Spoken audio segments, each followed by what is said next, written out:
गायत्री परमात्मा की मूल शक्ति है। उसकी यह शक्ति सर्वत्र अणु अणु में व्याप्त है। जो कुछ है गायत्रीमय है, ऐसा उपनिषदों का मत है। गायत्री ब्रह्म रूपी सूर्य की अंतरंग ऊर्जा चेतना है। जैसे सूर्य से उसकी ऊर्जा को भिन्न नहीं किया जा सकता, वैसे ही गायत्री को ब्रह्म से अलग नहीं देखा जा सकता। ब्रह्म शाश्वत सनातन है, अतः गायत्री भी शाश्वत सनातन ही है। इस आधार पर उसे जन्म मृत्यु से परे आद्य शक्ति परम चेतना के रूप में ही जानना सत्य परख है। गायत्री सहस्रनाम में गायत्री का एक नाम अजा भी वर्णित है। अजा का अर्थ होता है जिसका जन्म न हुआ हो, जो परमात्मा की अभिन्न सत्ता होने के कारण उसके समान ही अजन्मा अर्थात अजा है। उसका कोई उत्पत्ति काल नहीं। ब्रह्म में समाई हुई चेतना ही गायत्री है। साक्षी दृष्टा निर्विकार ब्रह्म में जो सक्रियता, विधि व्यवस्था, भावना और आकांक्षा दिखाई देती है, सत के साथ जो चित और आनंद जुड़ा हुआ है, उसका कारण गायत्री महाशक्ति ही है। उत्पत्ति विनाश से परे गायत्री महाशक्ति का सुबोध विवेचन करने के लिए शास्त्रों में अनेक आलंकारिक उद्धरण तथा कथा प्रसंग मिलते हैं।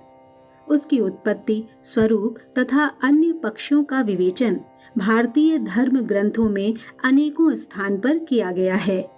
देवी भागवत के अश्वपति उपाख्यान में गायत्री महाशक्ति के अवतरण, तप, साधन एवं अनुदान का वर्णन इस प्रकार आता है। ततः सावित्र्युपाख्यानम तन्मे व्याख्यातुमर्हसि पुरा केन समुद्भूता सा श्रुता च श्रुतेः प्रसूः केन वा पूजिता लोके प्रथमे कैश्च वापरे ब्रह्मणा वेद जननी प्रथमे पूजिता मुने द्वितीये च वेद गणैस्तत्पश्चाद्विदुषां गणैः तदा चाश्वपतिर्भूपः पूजयामास भारते तत्पश्चात् पूजयामासुर्वर्णाश्चत्वार एव च। महाभारत वन पर्व में भगवती सावित्री अर्थात गायत्री का अग्निहोत्र की अग्नि में से प्रकट होने और राजा अश्वपति की साधना युक्त उपासना से प्रसन्न होकर उन्हें वरदान देने की चर्चा आती है। रूपिणी तु तदा राजन दर्शयामास तम नृपम अग्निहोत्रात् समुत्थाय हर्षेण महतान्विता उवाच चैनम वरदा वचनम पार्थिवम तदा। गायत्री की उत्पत्ति 3 स्वरूपों को अभिव्यक्त करते हुए हुई है, वेद माता, देव माता और विश्व माता। उसके ये 3 शाश्वत स्वरूप हैं। वेद की संरचना की मनः स्थिति एवं परिस्थिति उत्पन्न कर सकना गायत्री महाशक्ति के सहारे ही संभव हो सका। इसीलिए इस आद्य शक्ति का नाम वेद माता कहा गया। गायत्री अर्थात दिव्य ज्ञान चेतना से ही समस्त वेदों का प्रादुर्भाव हुआ है। गायत्री की व्याख्या स्वरूप ही समस्त वेद हैं। समस्त वेदों का निष्कर्ष गायत्री है। गायत्री ही ब्रह्म की सर्वोत्कृष्ट चेतना है, जो समस्त देवत्व से परिपूर्ण है। सृष्टि की सारी दिव्यता जिसके कारण ही है, उस देवत्व प्रसूता परम शक्ति को देव माता स्वरूप में भी जाना गया है। विश्व माता के रूप में उसकी सत्ता समस्त ब्रह्मांड में सृजन, पोषण, अभिवर्धन की विधि व्यवस्था के रूप में प्रत्यक्ष विद्यमान है। विश्व माता विश्व की एकता समता के सूत्रों से भौतिक जगत की और शुचिता ममता के अनुशासन से आत्मिक जगत की सुव्यवस्था बनाती है। गायत्री शक्ति के इन तीनों स्वरूपों के अवतरण की प्रक्रिया का विवेचन इस रूप में मिलता है। वेद माता का स्वरूप ब्रह्मा जी के माध्यम से प्रकट हुआ। भावना के 7 अवतार 7 व्याहृतियों के रूप में प्रकटे, जो 7 ऋषियों के रूप में प्रख्यात हुए। युग परिवर्तन चक्र का अवतार विश्वामित्र के रूप में हुआ। ब्रह्मा जी के माध्यम से वेद माता का, 7 ऋषियों के माध्यम से देव माता का और विश्वामित्र के माध्यम से विश्व माता का अवतरण हो चुका। अब वर्तमान काल में महाशक्ति गायत्री अपने तीनों स्वरूपों की प्रखर संयुक्त अभिव्यक्ति के साथ युग शक्ति गायत्री के रूप में अवतरित हुई है, जिसका माध्यम महाकाल है। आदि शक्ति गायत्री की उत्पत्ति ज्येष्ठ शुक्ल पक्ष दशमी को मानी गई है। इसी दिन धरती पर इस परम चेतना का अवतरण हुआ, जिसे गायत्री जयंती के रूप में गायत्री साधक जानते हैं। यह विश्व जब बना तब मानव भी अन्य प्राणियों की भांति उसी तरह का था, जैसा कि सभी प्राणी अपना शरीर यापन करने के लिए संघर्ष करते, भूख पूरी होने के लिए परिश्रम करते और संतान उत्पत्ति में लगे रहते हैं। मनुष्य जिन विशेषताओं के लिए बनाया गया था, उन विशेषताओं को वह सार्थक नहीं कर पा रहा था।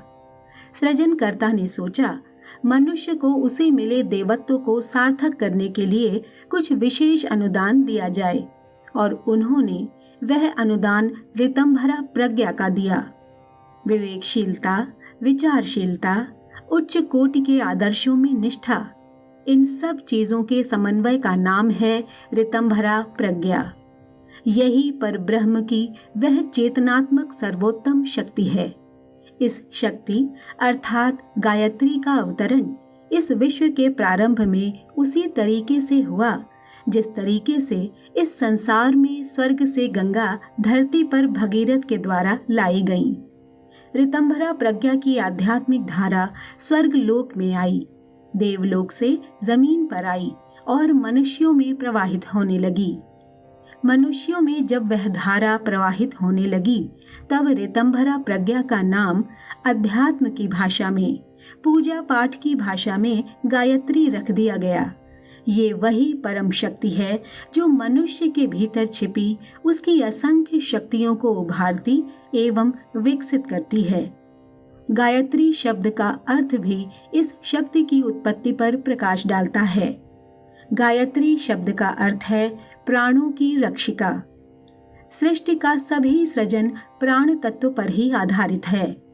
जहाँ प्राण चेतना से ओतप्रोत जीव अपने क्रियाकलाप पूरे करते हैं, वहीं जड़ तत्व की संरचनाएं अपने अस्तित्व को धारण करने, स्वरूप को बनाए रखने में अदृश्य प्राण बल द्वारा ही सक्षम होती हैं। पदार्थ परक प्राण परमाणुओं के अपने अस्तित्व धारण किए रहने की वह अदृश्य शक्ति है जो उनके स्वरूप विशेष को सुरक्षित एवं व्यवस्थित रखता है। यदि ऐसा न हो तो किसी भी तरह का कोई भौतिक अस्तित्व सृजित ही न हो सके। जड़ चेतन सभी अस्तित्वों का धारण कारक एवं सृजन की आधार शक्ति प्राण चेतना गायत्री ही है, जिसकी उत्पत्ति समस्त सृजन अर्थात सृष्टि के पूर्व हुई, ऐसा माना जाता है। आधार अर्थात प्राण के रूप में वह ही परब्रह्म से अभिव्यक्त हुई, उसके बाद ही सभी अस्तित्व प्रकट हुए। गायत्री शक्ति क्या है, कैसे उत्पन्न हुई, उसका स्वरूप क्या है? इन प्रश्नों का उत्तर शास्त्रों के संदर्भ से सुने। देव्युपनिषद के अनुसार सर्वे वै देवा देवी मुपतस्थुः कासि त्वं महादेवी स ब्रवीदहं ब्रह्म स्वरूपिणी मत्तः प्रकृति पुरुषात्मकं जगच्छून्यम्। उपयुक्त उद्धरण में आद्य शक्ति स्वयं ही अपना परिचय देते हुए कहती हैं, मैं ब्रह्म स्वरूपिणी हूँ, मुझसे ही यह प्रकृति पुरुषात्मक संसार प्रकट हुआ है। बृहदारण्यकोपनिषद के अनुसार सवै नैव रेमे तस्मादेकाकी न रमते स द्वितीय मैच्छत् स हैतावानास यथा स्त्री पुमांसौ संपरिष्वक्तौ स इममेवात्मानं द्वेधा पातयत्ततः पतिश्च पत्नी च भवताम्। वह अर्थात ब्रह्म रमण नहीं कर सका, क्योंकि अकेला कोई भी रमण नहीं कर सकता। उसने दूसरे अर्थात शक्ति की इच्छा की। वो ऐसा था जैसे स्त्री पुरुष मिले हुए होते हैं। उसने अपने इस रूप के दो भाग किए, जो पति और पत्नी अर्थात ब्रह्म और शक्ति हो गए। वह वृचोपनिषद के अनुसार देवी हेकाग्र आसीत् सैव जगदंड मसृजत तस्या एव ब्रह्मा अजीजनत विष्णुर्जीजनत सर्वमजीजनत स एषा पराशक्ति ही। यहाँ उस पराशक्ति गायत्री को सभी देवों ब्रह्मा, विष्णु, महेश आदि का भी रचयिता माना गया है एवं उसी से सब कुछ उत्पन्न हुआ, यह तथ्य वर्णित किया गया है। ऐतरेयोपनिषद भी सृष्टि के पूर्व आत्मशक्ति अर्थात गायत्री के अतिरिक्त और कुछ न था ऐसा मत प्रकट करता है। आत्मा वा इदमेक एवाग्र आसीत नान्यत किंचन मिषत। सब लोकों में विद्यमान जो सर्वव्यापक परमात्मा की शक्ति है वह अत्यंत सूक्ष्म एवं सतोगुणी प्रकृति में निवास करती है। वह चेतन शक्ति गायत्री है। उपरोक्त प्रमाणों जैसे अनेक प्रमाण मिलते हैं जिनसे यही प्रकट होता है कि अचिंत्य निर्विकार परब्रह्म को जब विश्व रचना की क्रीड़ा करना अभीष्ट हुआ तो उनकी वह आकांक्षा शक्ति के रूप में परिणत हो गई। वह शक्ति जड़ एवं चेतन दो भागों में विभक्त होकर परा अपरा प्रकृति कहलाई। उसी का नाम गायत्री सावित्री पड़ा। गायत्री उत्पत्ति के संबंध में एक दूसरे से लगभग मिलते जुलते कुछ आख्यान हैं जिन पर ध्यान दिया जाए तो गायत्री उत्पत्ति का प्रकरण स्पष्ट रूप से समझा जा सकेगा। प्रथम आख्यान। अनादिकाल में जब नील कमल में ब्रह्मा जी उत्पन्न हुए तो वे अकेले थे। वे बहुत सोचते थे, मैं क्या हूँ, क्यों हूँ, ये सब क्या है, पर कोई बात समझ में नहीं आती थी। जब वे कुछ भी न सोच सके और बहुत हैरान हो गए तब आकाशवाणी हुई कि तप करो। ब्रह्मा जी ने दीर्घकालीन तप किया। तब उन्हें आत्मज्ञान हुआ, अपना उद्देश्य और कार्यक्रम जाना। उन्हें गायत्री प्राप्त हुई। उसकी सहायता से उन्होंने चारों वेद रचे। उन्हें सावित्री प्राप्त हुई। उनकी सहायता से उन्होंने सृष्टि की रचना की। द्वितीय आख्यान। एक अव्यय निर्विकार अजर अमर परमात्मा को एक से अधिक हो जाने की इच्छा हुई। ब्रह्म में स्फुरण हुआ कि मैं अकेला हूँ, बहुत हो जाऊं। उसकी यह इच्छा ही शक्ति बन गई। इस इच्छा, स्फुरना या शक्ति को ही ब्रह्म पत्नी कहते हैं। इस प्रकार ब्रह्म एक से दो हो गया। अब उसे लक्ष्मी नारायण, शक्ति शिव, माया ब्रह्म, प्रकृति परमेश्वर आदि नामों से पुकारने लगे। ब्रह्म से स्फुरित आदि शक्ति गायत्री ने अपने 3 भाग किए। पहला सत, जिसे ह्रीन या सरस्वती कहते हैं। दूसरा रज, जिसे श्रीन या लक्ष्मी कहते हैं। तीसरा तम, जिसे क्लीन या काली कहते हैं। वस्तुतः सत और तम 2 ही विभाग हुए थे। इन दोनों के मिलन से जो धारा उत्पन्न हुई वह रज कहलाई। गायत्री शक्ति की उत्पत्ति के उपर्युक्त विवेचन से भारतीय धर्म दर्शन के अद्वैत, द्वैत एवं त्रैतवाद का रहस्य भी समझा जा सकता है। जब ब्रह्म को एकमेव स्वरूप में देखें तो अद्वैतवाद सत्य है, किंतु ब्रह्म एवं उसकी स्फुरना शक्ति दोनों को साथ रखने पर द्वैतवाद स्पष्ट होता है। ब्रह्म एवं शक्ति दोनों के सम्मिश्रण से तीसरी मिश्रित सत्ता जीव की उत्पत्ति हुई तो त्रैत भी उपस्थित हुआ। अतः अद्वैत, द्वैत एवं त्रैत तीनों अपने स्थान पर सत्य हैं।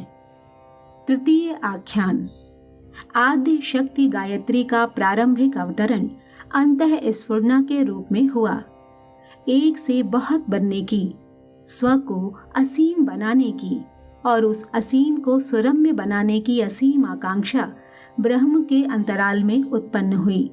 इस आत्म विस्तार एवं सृजन संवेदन को आदि शक्ति का प्रथम प्रकटीकरण कह सकते हैं। पौराणिक प्रतिपादन के अनुसार उत्पत्ति क्रम में अगला उदाहरण ब्रह्मा का है। ब्रह्मा ने गायत्री शक्ति की साधना से सृष्टि सृजन की सामर्थ्य प्राप्त की। ब्राह्मी शक्ति ने सर्वप्रथम पदार्थ रचा और उसे निरंतर गतिशील रहने तथा निर्धारित मर्यादा पालन के लिए अनुशासनबद्ध कर दिया। यह सावित्री परिकर कहलाया। अब गायत्री का सचेतन विस्तार प्रारंभ हुआ। सर्वप्रथम देवता बने। उन्हें कहा गया श्रद्धास्पद बने रहने की उत्कृष्टता अपनाए रहें, साथ ही देते रहने के उपक्रम में निरत रहें। देव परंपरा को प्रजापति की दूसरी कृति कहा जा सकता है।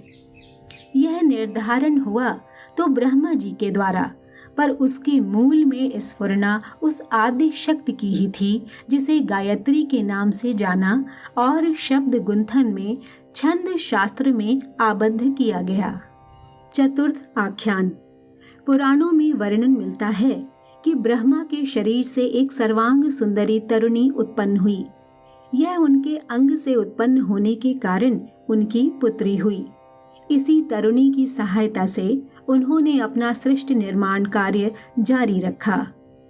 प्रचलित कथा के आलंकारिक रूप को, रहस्यमय पहेली को न समझकर कई व्यक्ति अपने मन में प्राचीन तत्वों को उथली और अश्रद्धा की दृष्टि से देखते हैं। वे भूल जाते हैं कि ब्रह्मा कोई मनुष्य नहीं है और न ही उनसे उत्पन्न हुई शक्ति पुत्री या पत्नी है। उपर्युक्त सभी प्रसंगों को समझते हुए इस निष्कर्ष पर पहुंचा गया कि परब्रह्म परमात्मा की एको हम बहुश्याम की संकल्पना को चरितार्थ होने के क्रम में सृजन का मूलाधार आद्य शक्ति का अवतरण हुआ। आद्य शक्ति अपनी दो धाराओं, चेतन शक्ति, परमाणु शक्ति, जिनके सम्मिलन से ही सारी सृष्टि का सृजन हुआ है, के माध्यम से ब्रह्मा, विष्णु, महेश अर्थात जन्म, पालन और संहार की व्यवस्था गतिशील किए हुए हैं। त्रिदेव उसी परम शक्ति से अपने कर्म संपादन की क्षमता प्राप्त किए हुए हैं। चेतन शक्ति एवं पदार्थ शक्ति का समन्वय ही ब्रह्म तत्व अर्थात ब्रह्मांड का मूल सृजनकारी तत्व का अस्तित्व है। इसकी सक्रियता ही समस्त सृजनों का आधार है। ब्रह्म में साक्षी भाव से सचेष्ट भाव के आते ही सर्वप्रथम जो शक्ति उत्पन्न हुई वह गायत्री कहलाई। बाद में उसी शक्ति से सारी उत्पत्तियां संभव हुईं। उत्पत्ति की मान्यता से देखें तो ब्रह्मांड की सर्वप्रथम उत्पन्न शक्ति गायत्री है, जो कोई स्त्री नहीं, किसी की पत्नी पुत्री नहीं, बल्कि परमात्मा की शक्तिपरक सर्वोच्च अभिव्यक्ति है।